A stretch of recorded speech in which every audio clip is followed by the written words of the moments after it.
I'm Francesca Galazzi, and I chose the poem I Dwell in Possibility by Emily Dickinson. I dwell in possibility, a fair house than prose, more numerous of windows, superior of doors, of chambers as the cedar, impregnable of eye, and for an everlasting roof, the gambrels of the sky. Of visitors, the fairest, for occupation, this spreading wide my narrow hands to gather paradise. In this poem, Emily Dickinson compares poetry to prose. Prose is everyday written language. As you can see, the house, the metaphor for poetry that Emily Dickinson uses to paint a picture, the house of poetry is larger, it's grander, it has more windows and more doors. But more importantly, the metaphor is used to represent the house of life. Poetry, with more windows and more doors, represents the opportunity to build compassion and to become more insightful in other people's lives without actually having to live them.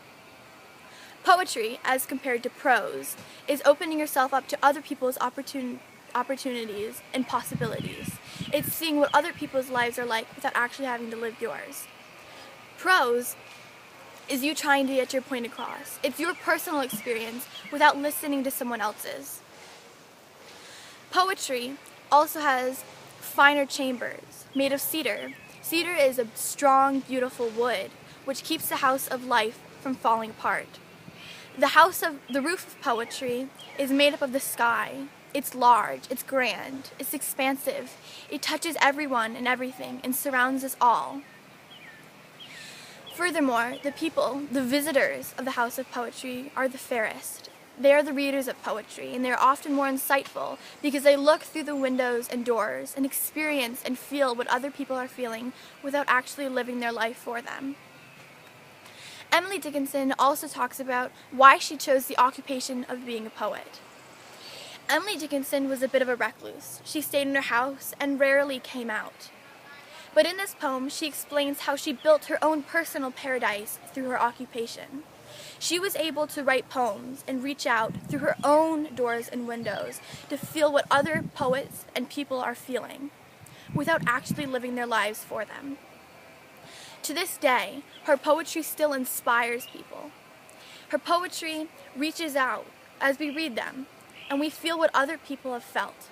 We understand their feelings, their emotions, why they chose certain occupations, or how they feel at certain times of the day or certain periods of their life. Emily Dickinson, personally, is an amazing poet. I feel that this poem is one of her finest poems because she, through her own style of writing, channels herself, her voice. Though another person may be reading the poem, I Dwell in Possibility, it is her voice that comes through. It explains her views of poetry, how poetry is a possibility for everyone. I chose this poem because it means a lot to me. I love the writing of Emily Dickinson, and this poem really showcases her ability as a poet. I agree with the ideas of this poem, how poetry opens up doors and windows, it's insightful, and it builds compassion to you towards other people.